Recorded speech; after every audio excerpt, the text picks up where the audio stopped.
All right. Good Monday morning, everyone. The Baker Fairburn Hockey Show is back here on March 9th, 2026. I'm your host, Chris Baker. You can find me on X at Sabres Prospects and running on fumes, I'm sure.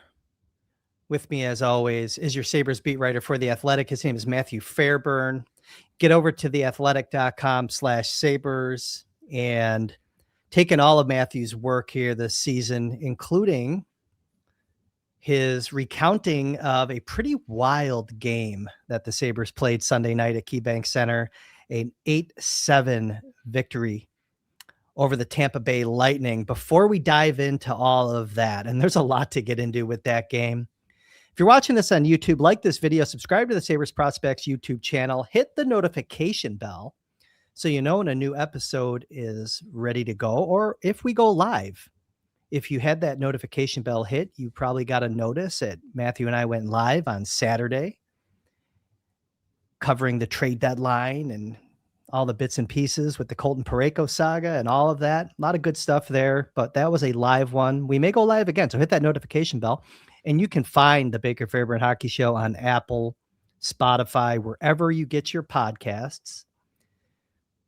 And if you could, please leave a 5-star review. All right, Matthew Fairburn, let's just dive right into it, man, because that game last night was bedlam. Back and forth. I don't even know where to begin with something like this because you don't see a lot of games like this. And what I would say is, the last time the Sabres and Lightning got together, we were here on a Monday morning, and I think we were just asking, is that the best game we saw from the Sabres this season? It might have been one of the best games that I had seen in the NHL this season. The last time that the Sabres played the Lightning in Tampa. Well, those two teams got together last night and they just topped that. There's no question that I think was the best game that we've seen this season in the NHL, certainly by the Sabres.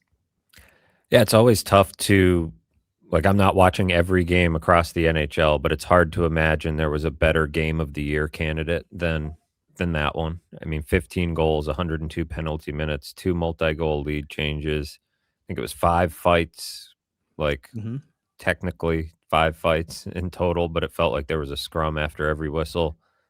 I said to you before we went on, I was walking downstairs thinking it might have been the best sporting event I've covered, like the best game I've covered. And I'll have to dig into the memory bank a little bit deeper, but it's hard to, I can only think of a few that were close to the chaos of what that was and the emotion in the building. I did not cover 13 seconds. I did not, I was covering the Bills from 2014 through the 2020 season. And,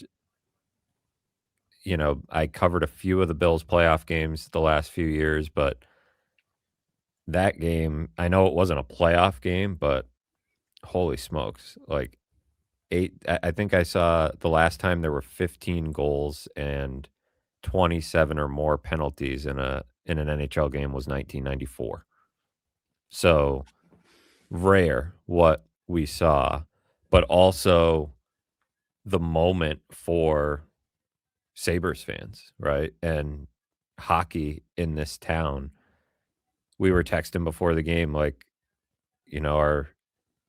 fans a little too high for this one, right? Like it's a game in March. It's are they too amped up?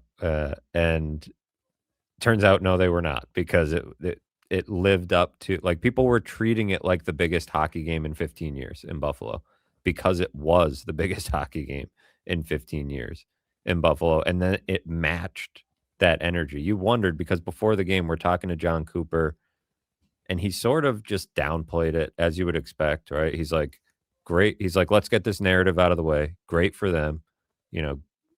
Happy that they're having a great year. Happy for Buffalo, one of our best markets.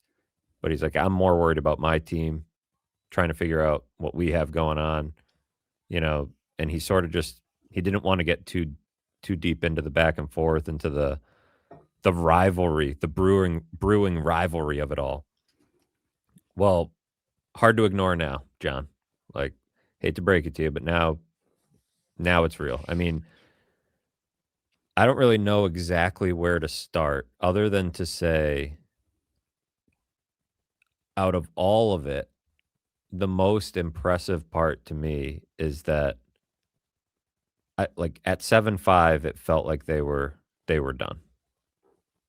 They had expended probably 4 games worth of energy, and they're down by 2 goals against the Lightning, and it just felt like maybe they had run out of gas, which, if the game had ended 7-5, would have been, to me, I wouldn't have been too hard on them for that, Mhm. because everything before that was still impressive in its own right. Coughing up the lead notwithstanding, it was still an impressive few hours of competition. To dig that deep and find 3 goals the way they did in the third period, it makes you think that they can handle just about anything in the playoffs. And it's a lot to say about a team that's never been there. And, a group of players that hasn't, largely hasn't been there.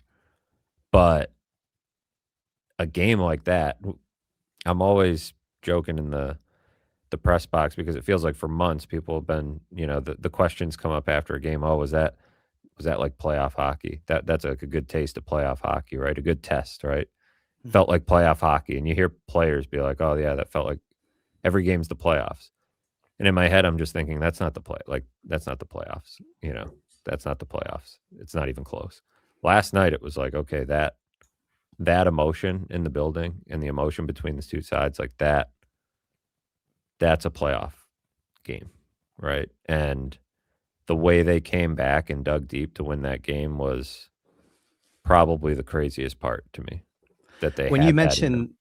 mention when you mention the rarity of that, overcoming a 2-goal deficit, multi-goal deficit in the final 10 minutes, the Sabres, and to win in regulation, by the way. So the stat from that game last night, they overcame a multi-goal deficit within the final 10 minutes and won in regulation. That was just the 6th time in franchise history that the Sabres have done that.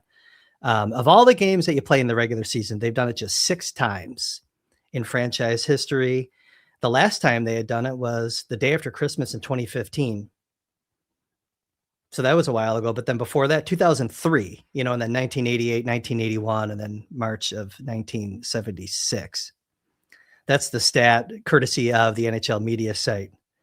That's a pretty, again, just from the perspective of digging deep and how you don't see that often from this team. Certainly from this team coming into the season. Again, you just marvel at how this team has grown this year from where they started and what they've accomplished. It's incredible. You don't see it. And um yeah, I was the one really calling it out yesterday to you. You know what I mean? Saying, "Hey, is this like," was a little, it gave me pause how pumped up and like overexcited for a regular season game.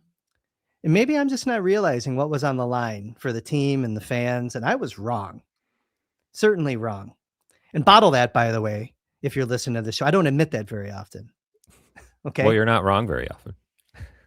I was wrong. Another rarity. Another I rarity. was wrong. I was wrong. But let's just kind of back it up and like get it, because I think if we just review just the anatomy of the victory, maybe the conversation can take its course. 'Cause I mean, there's a lot to talk about, Well, but yeah, go one ahead. thing you mentioned, that, like you said, how much this team has grown this year.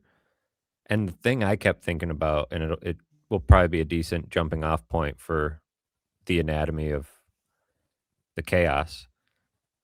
I kept thinking, like, we're barely a year removed from Stefan Nason. Like, barely, like a little over a year removed from that. Watching the Sabres, see Tage Thompson laying on the ice and nobody doing anything. And I'm sitting there thinking, like, this is the same team mostly, right? Couple of guys. I mean, they go and get the reinforcements at the deadline in Logan Stanley, Luke Shen, then Tanner Pearson and Sam Carrick. Carrick's the only one in the lineup. A Mhm. willing fighter and a solid fighter, but not a guy that is an intimidator, right? He's just a willing combatant that can hold his own. Your real muscle that you got isn't in the lineup yet. So it's largely the guys that were here. And a big chunk of those guys were here for that Devils game. I know there's probably what, It's a 5 handful, but 5 yeah, different but guys, but, to like, your point stands. it's and you look at some of the guys that were involved last night. I mean, it was everybody, first of all, but we had an idea when we got together, I guess it was a week ago, right? Was it a week ago? The Mhm. days are running together.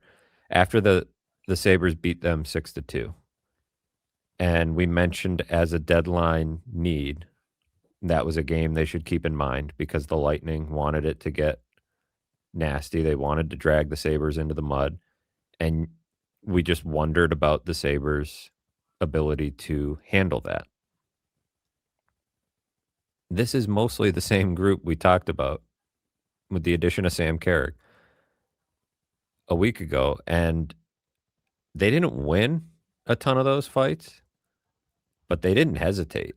Doesn't And matter. Yeah, it it yeah. I it mean, you wanna well, it win them, shows but yeah, it yeah, shows that it yeah, doesn't matter, right? It yeah, shows that it yep. doesn't matter, and they held their own in all of them, and they didn't back down. And actually, one of the last fights, like fights, there was a lot of pushing and shoving, a lot of scrums, was Beck Mallenstein, and he won. Like, he beat Corey Perry. He won with a body blow, dude. He won, and he doesn't fight. He doesn't really fight, No, he was just and earlier this season, he was learning, he was getting from pointers Mason from Geertsen. Yeah, Mason Geertsen. Yeah. and that one, it felt like it almost felt like Beck Mallenstein saying, "Enough is enough." Like, "How many times are you gonna make us do this?" And he won one. It was because I mean, Michael Kesselring going up against Eric Cernak, like, that's a mismatch, and Kesselring's a Mhm, pretty tough dude, but Cernak's not the guy in this league I'd wanna be throwing him with, but Kesselring knew, he's like, "Alright, this guy's coming, and I gotta go." Like, mhm.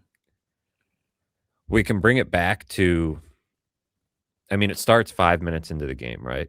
The Sabres are immediately all over the Lightning. Like, a few chances right away, they pass up sort of these golden shots for a pass. They're almost not playing the game direct enough, right? They're all over the Lightning, but they're not getting the puck on net on Tampa's backup goalie, who, uh, every time I see him play, I think of John Vogel's tweet, uh, in one of his last seasons on the beat saying, Jonas Johansson's one of the worst goalies he's ever seen. Uh, couldn't make a save in practice. I always think about it because he's still going. He's overcome Vogel's Mhm. tweet, but still a backup goalie that they should have been putting some of those pucks on net.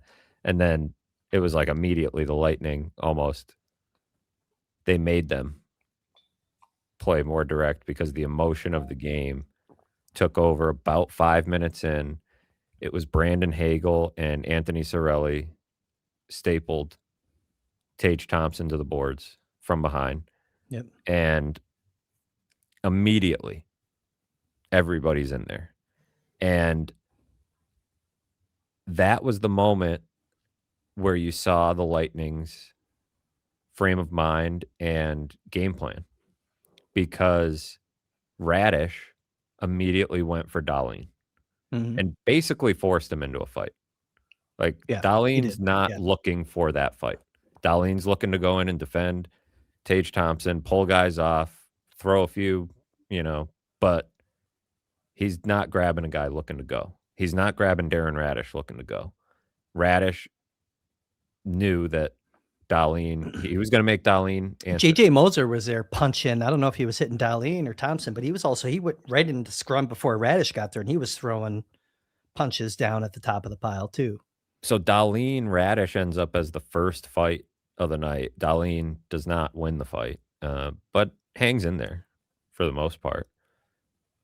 Big mismatch, right? We were just talking Saturday. I was saying I didn't think I'd ever seen Dahlin fight, and there he goes, and it's sort of off to the races from there. I think there was another post whistle scrum a couple minutes later Mhm. that nothing came of, and then it was Krebs going for a loose puck in front of the net, and all hell broke loose after that. To Krebs's credit, the puck was loose, Mhm. and Tampa lost their minds over it anyways, and it ends up with Byram was going with,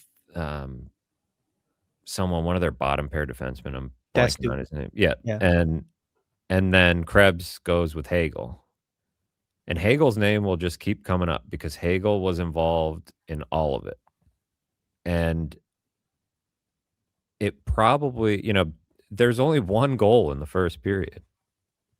Josh Doan scores on the power play, um, not even after one it was after a minor penalty. It was after an interference, I think, on Cernak.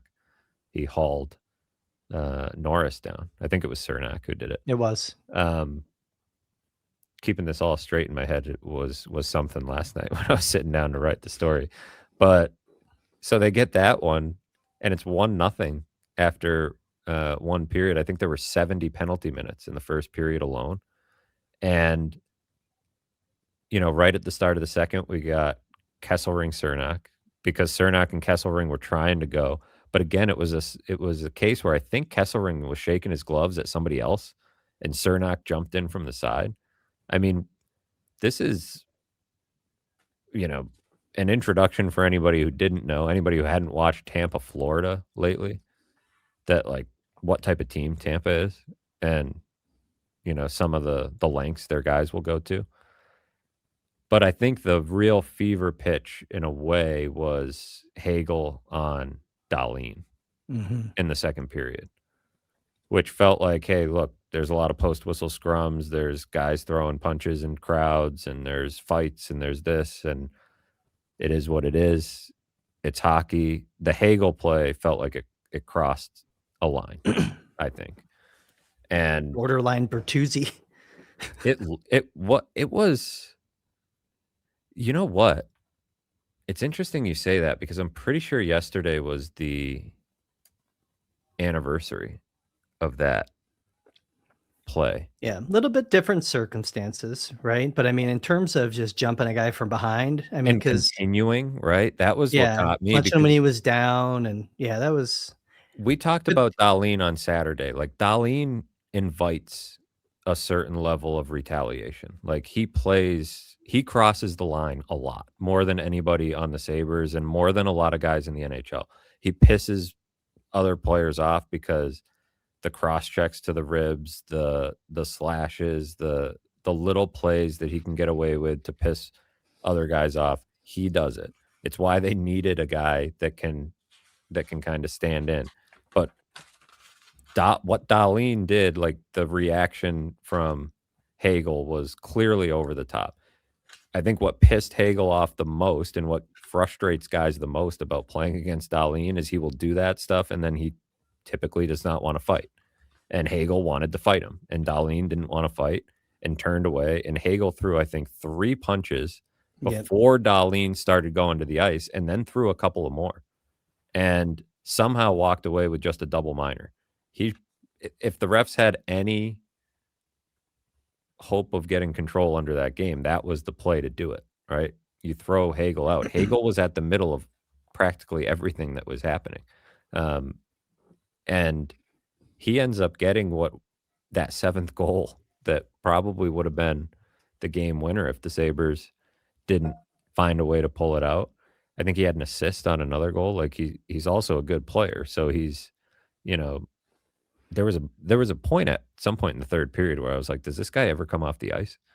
Like he's out there all the time. I don't know what his ice time was, but yeah, that Hagel play on Dahlin felt like the one that crossed the line, felt like the one that the Sabres will remember. And this isn't over because they play again on April 6th. No, so a lot there. So I guess a couple things just to kind of go back. So you mentioned the group, right? This was the same group, whether it's going back to Nason or even just a week ago. And obviously, the night and day difference there. I mean, even UPL was getting into it. You said everyone was part of it, He even wanted, UPL. yeah. Yeah, After the got Hagel into hit, it he was ready to on jump the in. Hagel hit. He was right there. Okay. Samuelson, again, very active and kind of pulling bodies out. I thought he was the one guy that didn't have one last night that maybe could have gotten in one.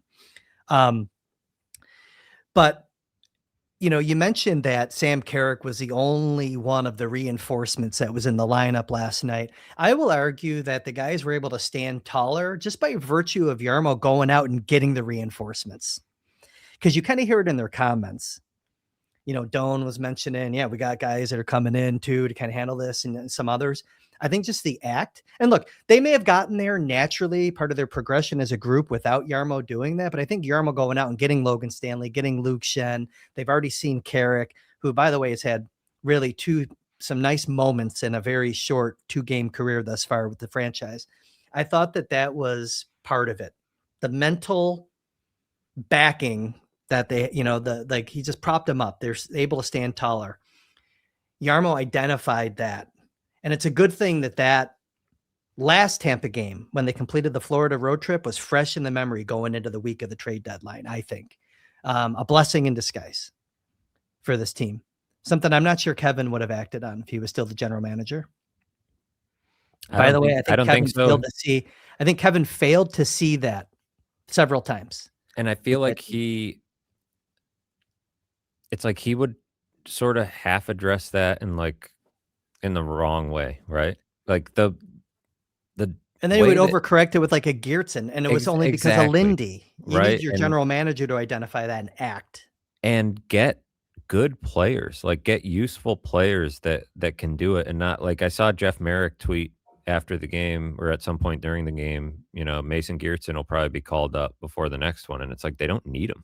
They don't need him. They don't. It would actually kind of be a slap in the face to like Josh Dunn, Sam Carrick. Like if Mason Geertsen's in your lineup, it would be a slap in the face to that entire fourth line. Malenstein, the way he went. Mm-hmm. I mean, I'd go as far as to say I'd rather have 7 defensemen with Luke Shen and in the lineup than Geertsen. Like if you need another heavyweight. Now it's a great point about Jarmo giving them. It's really about the whole group. Jarmo being part of that, right? Being in it with these guys, and not just like getting warm bodies, but getting specific guys. Mm-hmm. Carrick plays a specific role that we've already seen the value of. Logan Stanley was in the press box last night, probably wishing he could be down there. Great tweet from Dmitry Filipovich. People can find it. A picture he tweeted out of like a meme of Logan Stanley in the press box watching this game. But Jarmo going to do that definitely, like, it speaks to, it's hard to put your finger on the effect that Jarmo has had even before he made any moves. But there is a confidence in the group that he's going to be able to handle stuff, right? He's going to be able to go out and do what needs to be done, make the moves that need to be made. And he's got a presence about him that I think makes these guys work a little harder and stand a little taller. But ultimately, what it comes down to, when you see a team do what the Sabres did last night, it adds all the substance to their words. They've been talking so much about their group and how much they love playing with each other, how much fun they're having, how tight the group is. And you hear a lot of words like that across the NHL. And when you see actions like that, it shows you that it's real, because you don't do those things if you don't really, really care about the guys you're playing with. Like really deeply care. You don't punch out of your weight class, right? You don't fight Darren Radish. If you're Kesselring, you're not fighting Cernak, I mean, even Malenstein and Corey Perry, like, experience-wise in terms of fights is not most of these were mismatches in the wrong direction. And, Krebs going after Hagel was a perfect matchup, is on, if you were splitting it up on the card, right? Your featherweight matchup there. I was wondering this, like, do you think Logan Stanley goes after Hagel? Yes, I do. I think that's Yes, what I do. I think that's what should happen. Yeah, no, I think that's what will happen when they get together again. And it's a good thing that Logan Stanley was in the building last night and he saw that, like, because the fans were a big part of the game last night Huge. and the energy, and he was there to take it in. But I don't think there's any question that Logan Stanley is going to want to address this, just like Sam Carrick wanted to just say, "Hey guys, I'm part of this Yeah, team get too." involved, right? Um, I think it'll be addressed, and whether it's look, there's so much to talk about again, but I think the fact that they did that without those guys being in the lineup, and look, Luke Shen may never be in the lineup for all we know. I mean, he'll be in there a couple times, but you get my point. Um, it was so good for the group to do it without Stanley, Yeah, you it know? it really It was, was in a so weird good for way. them to do it without him. In a weird way, it was really it was re it because you might see that team in the playoffs. Might see him Pretty in the good second round if he can get through the first round. Yeah. pretty good chance you'll run into that group at some point if you go on a run, and that will not that the Lightning are gonna be afraid to play that type of game, but they tested everybody on the Sabres, and in different ways, every single Sabres player answered, it felt like.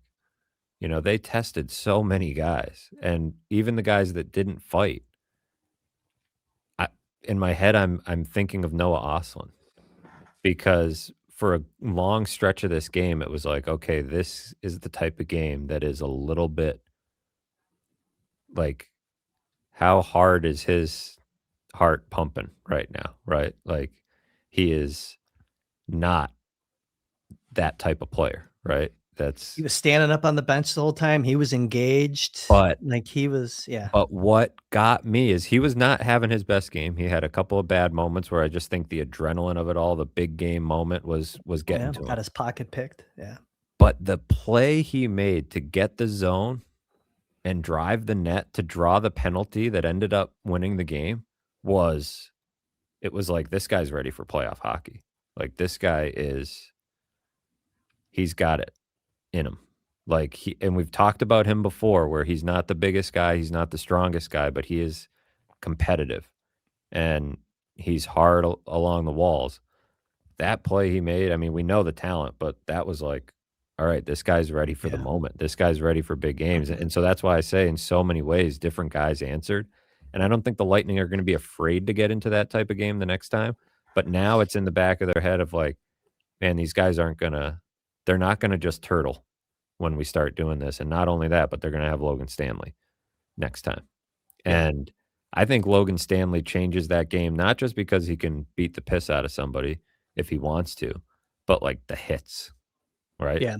Like he can lay the type of hits that's what really makes some of those teams think twice, right? And I mean, we've seen, the highlight clip, you've seen if you've seen this guy play, not only can he fight, like he can play a little bit, he's a good player, and he can absolutely crush people and is willing to do it. So it makes for April 6th will be really interesting, but it's like, man, if you can stand up to that team the way the Sabres did last night, there's nobody else in the league that they can't stand up to because as far as I'm concerned, that's probably the toughest team to deal with that stuff in the NHL, especially of the teams that are going to make the playoffs. Like we've talked about Yeah. Montreal, right? And that becoming a chippy series, that's not gonna. They're not on Tampa's level by a long shot, in my opinion. No, definitely not. We're a half hour in. Hit the like button if you're watching this on YouTube. Hit the like button simply if you were excited to see the Sabres win last night, if you're a Sabres fan. Don't do it for Matthew and I, do it for the team. There you go. I'm going to try to leech some likes of the Sabres, draft off their success. 7 wins in a row for the Sabres last night. They're now in first place in the Atlantic Division. They have not been in first place in the division this late in the season since 2010. It wasn't even the Atlantic Division then. It was the Northeast Division back then. How old were you, Matthew? Don't give up how old you are. That would have been spring of 2010. That was It was April of 2010. That was my senior year of high school. That's craziness. Yeah, that's craziness. So just the quick rundown. Zucker, Tuck, Doan, each with a pair of goals. Sam Carrick, Rasmus Dahlin with singles, UPL 21 saves. Tage Thompson, 4 assists. And he's run his point streak up to 11, I think it is. Thompson's 4 assist game joins Alex Tuck and Zach Benson, also as Sabres players this year with a 4 assist game. And it's been a while. I had that written down also. They don't have, I think it's been, I have to double check it now. I shouldn't go there. It's been like since 92, 93 since they've had, I think, this many 4 assist games in a single season. But yeah, a lot of firsts last night, including a 4 power play goal game from the Sabres also. We've talked a lot about the power play, and that was the irony for me, is that the power play got them the victory after they started the game with a 5-on-3 that they couldn't convert on.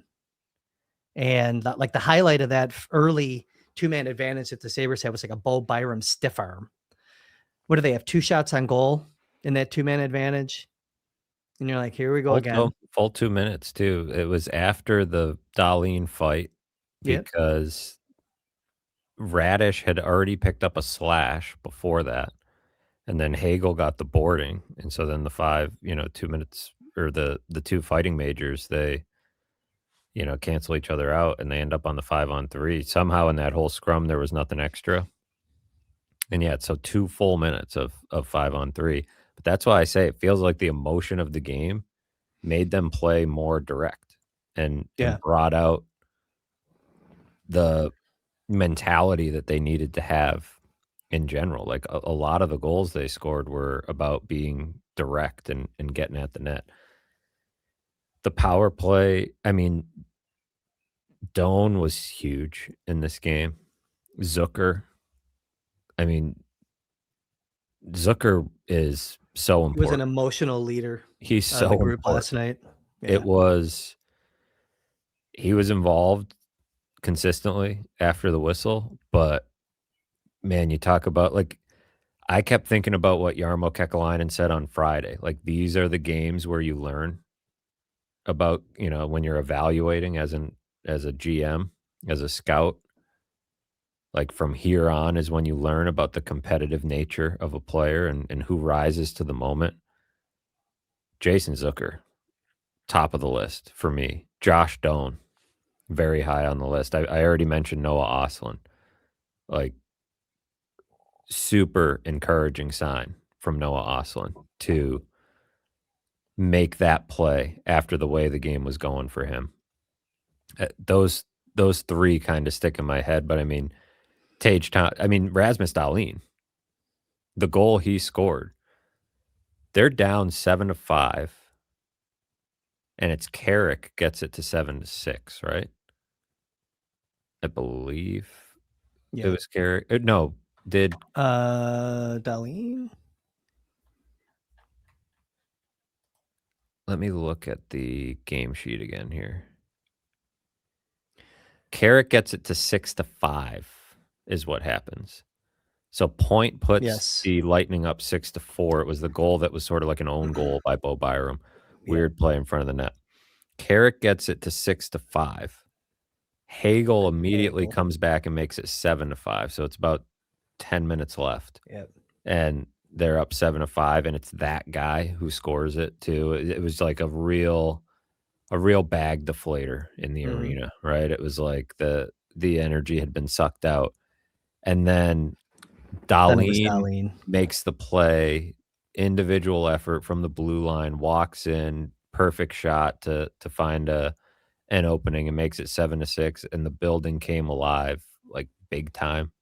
And it was like that was sort of the moment where you thought, "Oh, he's gonna drag them right back into this thing."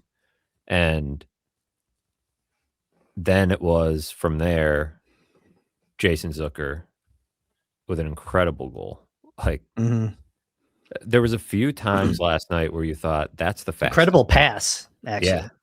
Like, there was a few times last night where you thought, "That's the fastest I've seen a guy skate this year." Tuck's shorthanded goal, it's like, "That's the Mhm. fastest burst of speed I've seen from Tuck all year." Zucker, same thing, like, there was a few of those. I mean, Oslin, that burst he had entering the zone, but that Zucker goal, and I think I had texted you, you mentioned that pass from McLeod, and McLeod felt to me like this is not really a McLeod kinda game, There's a right? couple guys on the team, McLeod one of them, that wasn't their type It's of not their game that style, they right? need to learn from and Yeah, see if they show up the next but time. coming up big like that, Yep. like, to me, it's no crime if that's not your type of game, because that is No. not a fun game, not for everybody to play in, right? Like, the post whistle stuff in today's NHL, you don't play a lot of those games, and you Yeah. don't need to play a lot of those games. So if that's not your bread and butter, that's fine. What I look for is guys that can get through the slog of a game like Noah Oslin, like Ryan Mhm. McLeod, and still come through with their type of plays. Still Yeah. find the way to get to hockey, get to playing their game, and don't get taken out of their own head by it. And I can't really think of too many Sabres that were taken out of their own head by that game. Um, Yeah, even Owen Power, who didn't have his best game of the season, no, yeah, he um, was what, analytically, -4? one of his worst games of the season, but, I mean, 27:08 time on ice, though. yep, that's what I mean, like, he still was out there, kind of fighting through it, and that's 'cause that's not his style of game either, obviously, but a learning experience for him. But I guess that Zucker goal, though, as the a guy who spends too much of his life watching these prospects, like, that was a Prokhor Poltapov special. That is a Poltapov play where he stretches it out, takes a pass where he's looking back in his own zone, and, like, in one motion, gets the puck on a stick, pivots, and jets on and goes for the finish. That is a Poltapov special. Um, it was just, I don't know, worth mentioning, I guess, because you see it, like, he goes for that play at least once a game. It's crazy. Hope, maybe Sabres fans will see it here one day. But Zucker's gonna score some big goals for this team. Like, yeah, you can feel it, and we talked about Zucker at the beginning of the year, like, what's he gonna have left in the legs, and he fought through some injuries early this year. He's got 19 goals. How many games has he played? Like, it felt like he missed so much time with the illness, and he's got 19 goals in 45 games, 34 points in 45 games. I mean, just another incredible season from him, and the emotional boost that he gives the team, the leadership he gives them without wearing a letter. He might as well have a letter, the way he leads the group and keeps guys loose and keeps guys kinda steady, doesn't get too high, doesn't get too low. He was talking after they had turned everything around and, you're trying to ask like, "Oh, what's it been? What's the secret?" He's like, "Well, it wasn't that bad before. Like, you guys thought it was, like, I didn't." And he's just got that way about him, but to see him come through, with that big goal in that big moment, and, you can just tell that's a guy they're gonna count on in big games. I mean, you think about the fact that 15 goals were scored in this game and Tage Thompson didn't get one, and who is that second guy that you go to on the team? It it might be might be him. Zucker. Might be Zucker. Yeah. It might be Zucker, and when you need a big goal, but they got 2 from him, they got 2 from Tuck, and they got 2 from Doan. Like Tuck deserves, I don't know if you're handing out game pucks for this game, I hope you got a big bag of pucks because you could give them to almost anybody. I did love Sam Carrick handing out the player of the game belt, and I think summed up the game perfectly when he went to grab it and said, "Boys, I don't know what just happened." Yeah. And he said, I could give this to literally anybody, but they gave it to Dahlin, which I think, he had his face all swollen up and, you know, had the game that he had. What did he finish with? Was it just a goal He and only, two assists? So Gordie Howe hat trick for him yep, with the fight. One of his first best of his games. career. Yeah. The I found that stat, by the way. I was talking about Thompson's 4 assist game joining Tuck and Benson. So he's a third with a 4 assist game this season. That's the franchise most in one campaign since 92-93. And again, in terms of the rarity of the game last night, 4 power play goals in a game from the Sabres. Of course, Doan had the game winner on the power play. That was the 4th time in the past 20 years that the Sabres have had 4 power play goals in a game. And then you take those 4 PPGs and you add Tuck's shorthanded goal, league best 10th shorthanded goal for the Sabres. So they were at 5 special teams goals that tied for the franchise's most in a single game since 95-96. They've only done it 2 other times since 95-96 that they had 5 special team goals in a game. So again, kind of a unique event that Sabres fans witnessed last night. It was a wild game. And now you're at the top of the division. Got to avoid a letdown, right? Got to avoid a letdown. I mean, Tuesday against the Sharks, feels like it'll almost be unavoidable. Like you're not going to be able to match that. But there's so much time between now and the playoffs that I don't worry too much about like a complete letdown, right? Like this last night just showed me something about their ability to meet the moment, Yeah, you know. I'm thinking specifically a single game But letdown. but Tuesday could be a little bit of a letdown, and the Sharks are a good team that could make them pay. What struck me last night, and of course Tampa had their push, right? They get the goals that make it 6-4, 5 straight goals, and then they push it to 7-5. But before that, in the chaos of it all the fights and everything that was going on, I texted you and I said that the Sabres are better than these guys. Like notably. Like, I don't know what Tampa was on a heater going into the Olympic break, and Tampa is still an incredibly talented team and a dangerous team that could make a run with their experience and their skill level. They can't, at least the last couple, they can't keep up with the Sabres' speed, like how fast the Sabres play. We talked about that identity that the Sabres are trying to form, playing fast, playing in your face. It felt to me like the Lightning knew they couldn't keep up, so they figured if they made it this type of game, the Sabres would curl up in the corner, and then Tampa could. And it felt like at some point that maybe Tampa had worn them out. Like Tampa's used to playing 3 hours of, that type of hockey. And I don't think you can overstate the emotional and physical energy it takes to. I'm sure anybody watching felt it, like the They did get adrenaline. worn out. They got worn out. They did get worn out. That was the importance of the Carrick goal and the crowd The crowd. I mean, yeah, we can't. carrying the team through the last 10 minutes of the game. That was Yeah, the sequence of events for me. Sabres had it, 4-1 lead. Tampa got back. You used the term bag deflator with the Hagel goal.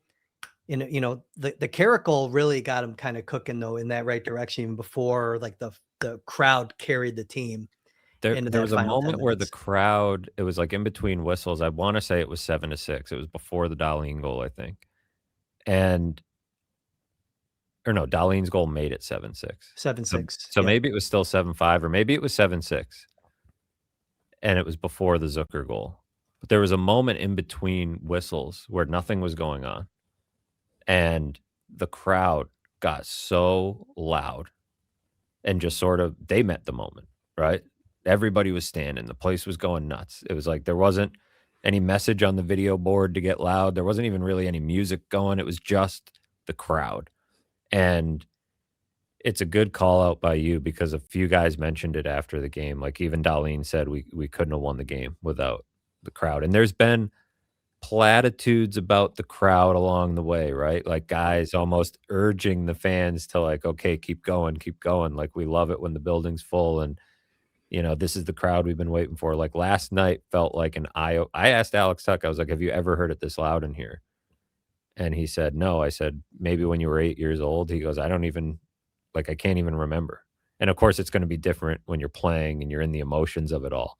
But and I'm sure there were games I said to you at one point, it's so hard to measure, right? What was the loudest? It's so hard to like separate those things in your mind. So I'm sure some of the playoff games that this team has played, some of the big games, big goals that have been scored in that building have, met or exceeded what last night was, but it's hard to put into words like 14 years of bottled up like passion and frustration and everything that people have felt about this team that it felt like they were letting out last night. And there were times late last year or even early this season where it felt like, from reading the comment section or social media, like you talk about the turnaround of this team.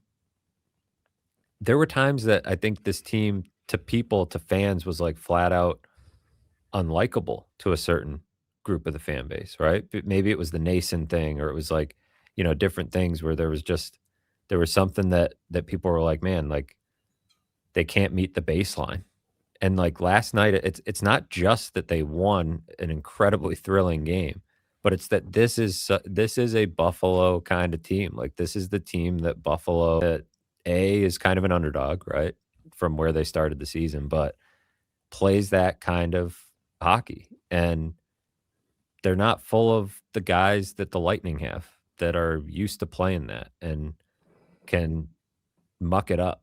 They're skilled, and then they went for it anyways. They went and played that kind of game. So yeah, it was a really incredible night in the arena. Like for so many anybody who was there, it's like I was laughing because the game started at 6 and usually, my kids are 2 and 4, so usually they're not watching a ton of Sabres games. But my wife was texting me like, "Oh, how can I find the game? Like, I'm gonna throw it on." And it was like a minute later that the first, big scrum happened and kids are yelling at the TV that it's not very nice and, all this and it just keeps going from there. And Christina's like, what the hell is going on? Like, are they gonna play a hockey game at some point? And so at some point, she turned it off. But I'm thinking of all the kid like a generation of fans that hasn't had one of these moments. The kids that are 9, 10, you know, you know, that age group and older that don't know anything about what the Sabres being good looks or feels or sounds like. That could be the type of game that like sparks something. Like people will remember that game. Even though it's just a regular season game, people will remember that one, I think, for a long, long time. As if you're looking for a moment that it was like they are back, like last night Yeah. felt like it. And along the way, they get into the top 5 in the league standings right now, late in the season. And 2 just points another behind Carolina for first 2 in the points conference. behind Carolina for first in the conference. Top 5 in the league in standings: Colorado, Dallas, Carolina, Minnesota, and then Buffalo is number 5. Sabres haven't been in the top 5 in the league standings this late in the season since the last time they won the President's Trophy, 2006-07. So when your wife asks, "Where can I find the game?" tell her to go to any bar. Right. Well, Any I don't think restaurant in the city, I that's how don't it's think gonna go. she's I know taking the boys to the she bar, can, it's but Buffalo. maybe. They can get them in there. I had to go to the grocery store twice yesterday before the game because, of course, I forgot a bunch of shit or decided I wanted well, I did. I forgot some things, but I also decided I wanted to make something different for dinner. I was left to fend for myself with my girlfriend on vacation, and there was a lot of you walk into the produce section, a lot of Sabres gear. Again, you have to adjust to this. We haven't seen this in a long time. Hopefully, it was worth the 14 years for the fans, but the run that this team could possibly go on. We'll see. But they haven't clinched a playoff berth yet. They haven't. No, I mean, Like we're they're still close. conditioned I in our mean, brains. They're close. They are they've close. gotta I'm they've being gotta be semi like facetious they there. were Okay. 98%, I think, Yeah, going into the game. It their was cup odds went up. They were 2%, I think, or almost 3% for their winning the cup odds, which we haven't seen for a while. Give me a rundown if you can, like on the fly, find Dom's updated projections. I'm sure they're updated now. It's just after 7 a.m. on Monday morning not as we're updated discussing this. not updated yet. They were 98% going into yesterday with 4% to make the cup final. Looks like 1% to win it. I thought they were 2% at some point, but it hasn't updated this morning. They It feels like they could beat just about anybody in the In first the round at East, least. anyways. And Yeah. then, then Yep. you just wonder, can they maintain the competitive stamina, to go on a run? You never know. It does feel we go back to what Paul Maurice said, like it's gonna be wide open. If you get in, it's gonna be wide open. And the league feels wide open this year. I also had the thought, a lot of Olympians on that Tampa team. A lot of hockey they played. They've played a lot of hockey. They're looking old. There was Mhm. a lot of silver medal energy from the Lightning last night, it felt like, didn't you Yeah. think? A lot of Yeah. silver Yeah. medal energy Yeah. from the group, from the bench on out. A lot of silver medal energy.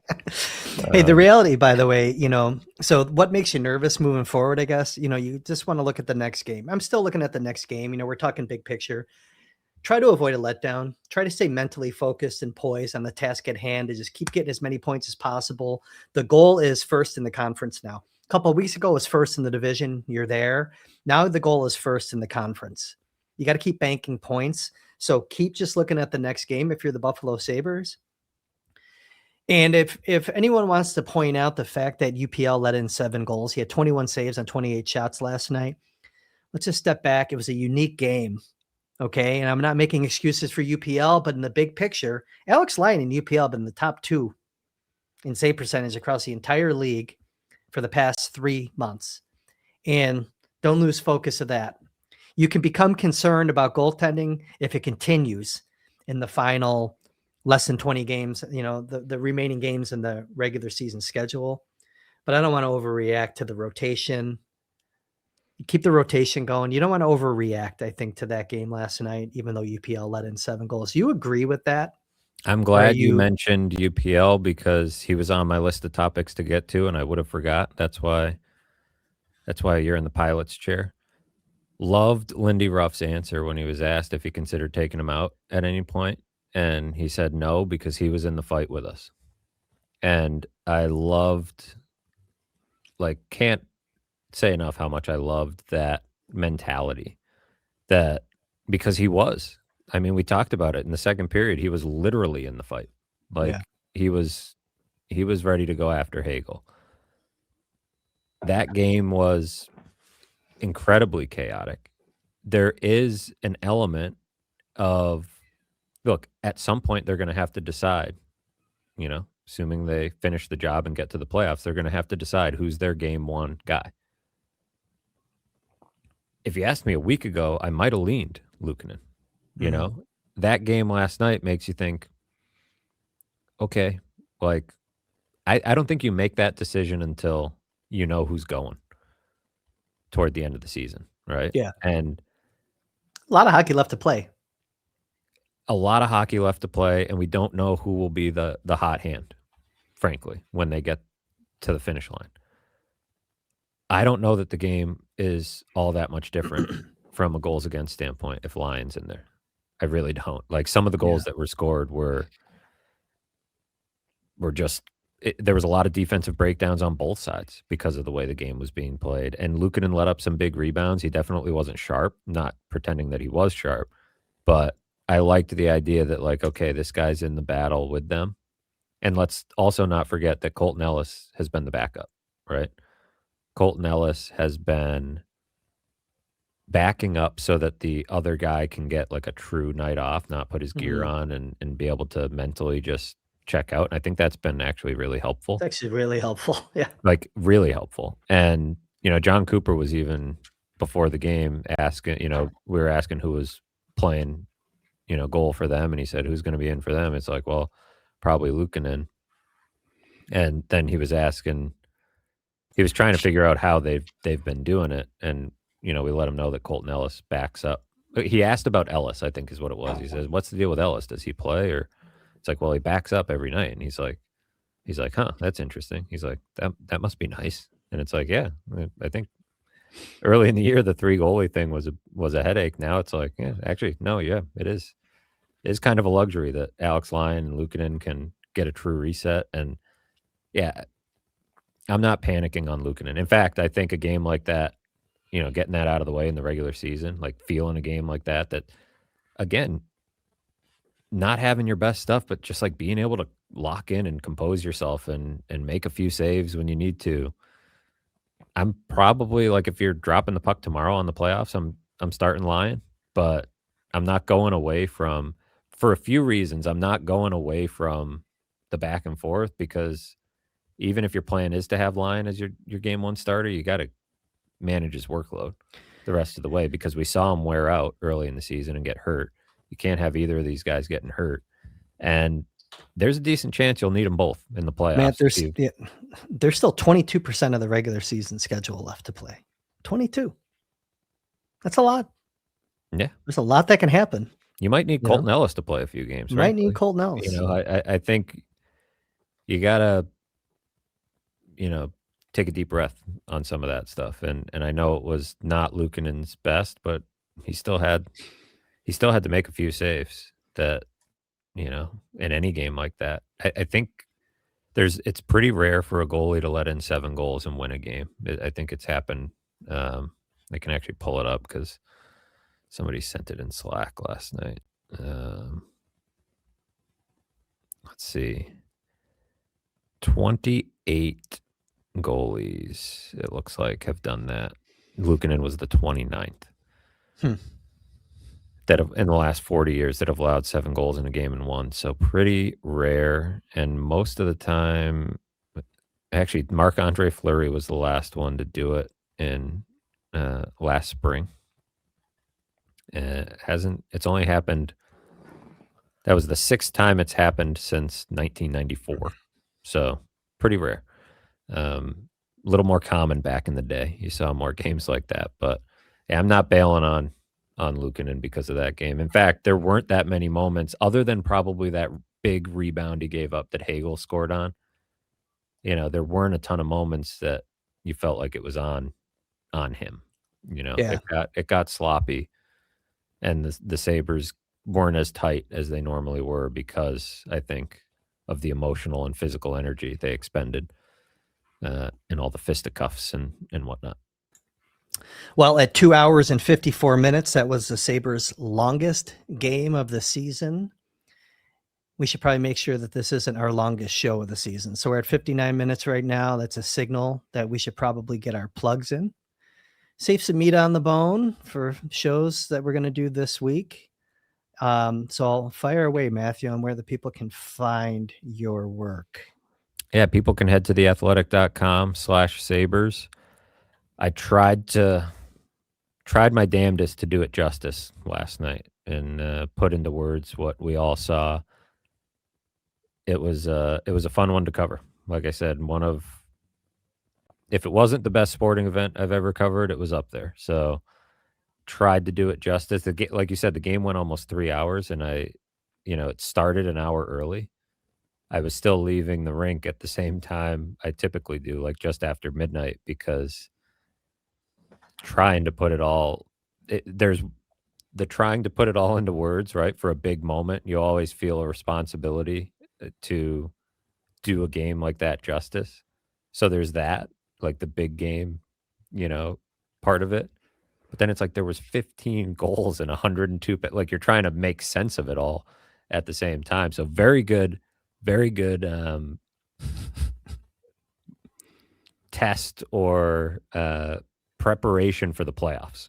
And that's actually how I was treating it going in. It was like I want, to kind of tell the story of this day even before the puck dropped. I was like, this Mhm. feels like the biggest game in over a decade.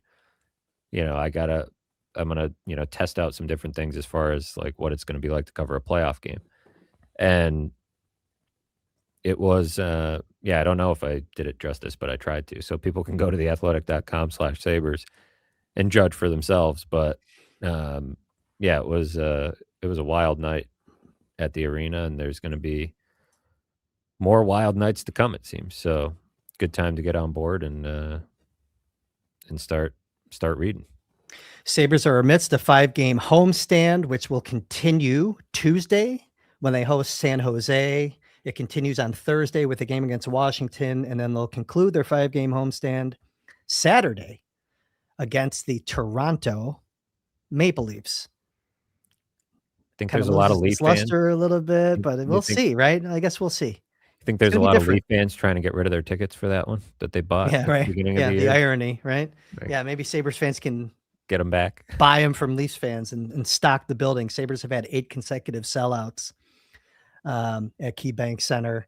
We'll see what happens here Tuesday, Thursday, and Saturday as far as attendance goes, but I don't think Pete Goalie's got to worry about that one right now. A lot's changed here in Buffalo. For Matthew Fairburn, you can find everything that Matthew's been cooking up all season long over at theathletic.com/sabres. It's part of theathletic.com/Buffalo. Get over there, get a subscription. Bills, Sabres, outside of the Buffalo sports bubble, literally every sport, every team, every player, you can get extensive, comprehensive, I like to say, coverage over at The Athletic.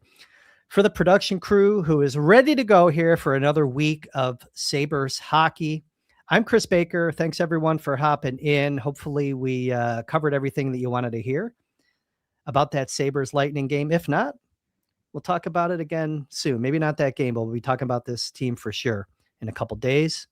Come back, like, subscribe, everything else. All right. See ya.